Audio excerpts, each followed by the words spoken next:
an extraordinary musician. One of the best. You could say it was in my blood.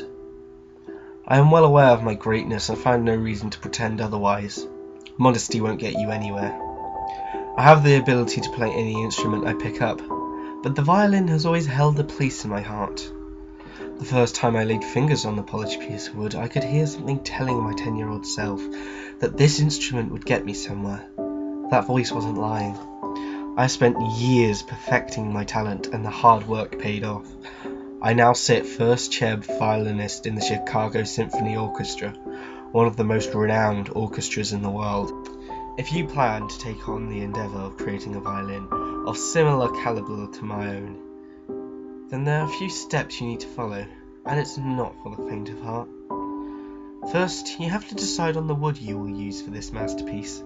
Most people use spruce or maple, but I thought that willow deserved a place on mine. But this is a personal exception. You can have someone cut the wood for you at specialty stores. Most of your big cities should have someone. It will cost you a bit of money, but it's worth it. Next, you'll need an assistant. Your helper doesn't need any skill or even know anything about music at all. The only thing that they need to do is be in good health and at least somewhat trusting. Once you have your assistant in mind, I advise you to invite them for tea. It won't make them too cautious, but if you slip something into their drink, your job will be a bit easier. Plus, they'll be much more compliant to your offer. Your best plan is to place them in the most inner room in your house, or if you have one, a basement is an even better place. I advise putting tape over the aide's mouth. When they find out what's going on, they can often get very loud. Regret their decision. You probably don't want to go down there for a while. Let the scared humans settle down a bit. When you do go down to feed them, be sure to keep a weapon at your side.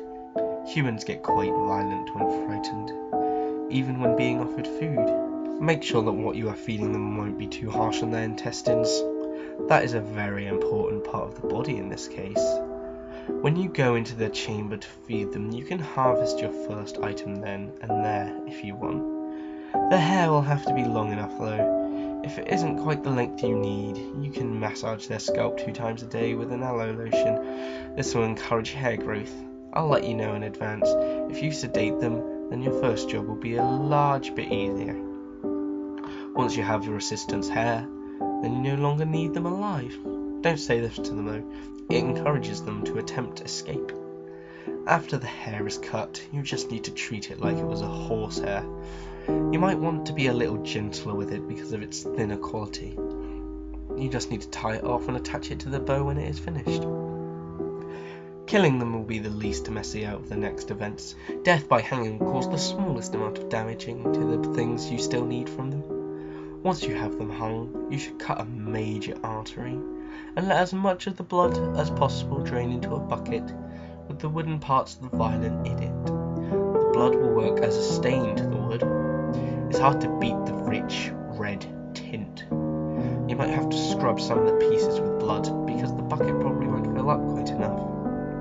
Once you have drained as much blood as possible, you can cut a deep slit down the decided human's arm. This will allow you to easily pluck out the long arm bones you'll need. The bones will need to be washed and then cut and painted to be used for the fingerboard. Some of the leftover bits of the bone will be used for the frog on the end of the bow. Once the bones are put in a sink to be washed, you can claim your last item from your dead assistant. The guts are the messiest to retrieve, and you have to be the most careful with them. You have to take them out while they are still warm, or you risk the veins don't break. Once they are out, you should get all the fat off them and treat them like any other sheep's guts. For all the instructions I didn't give you specifically, you should treat it like any other violin. I only gave the instructions specific for the human parts. You'll have to change the hair on your bow from time to time, so be sure to keep the extra hair and the gut strings as well. That is all you need to know, my dear friends, about making a violin just like my very own. I have a concert to make it to, so I must end my writing here. I know the whole band will be mourning over the death of Willow Florence, the old first chair violinist. But between you and me, I'm sure she'll still be sitting first chair at the concert tonight. She just won't be in the same shape as before. Ha ha ha.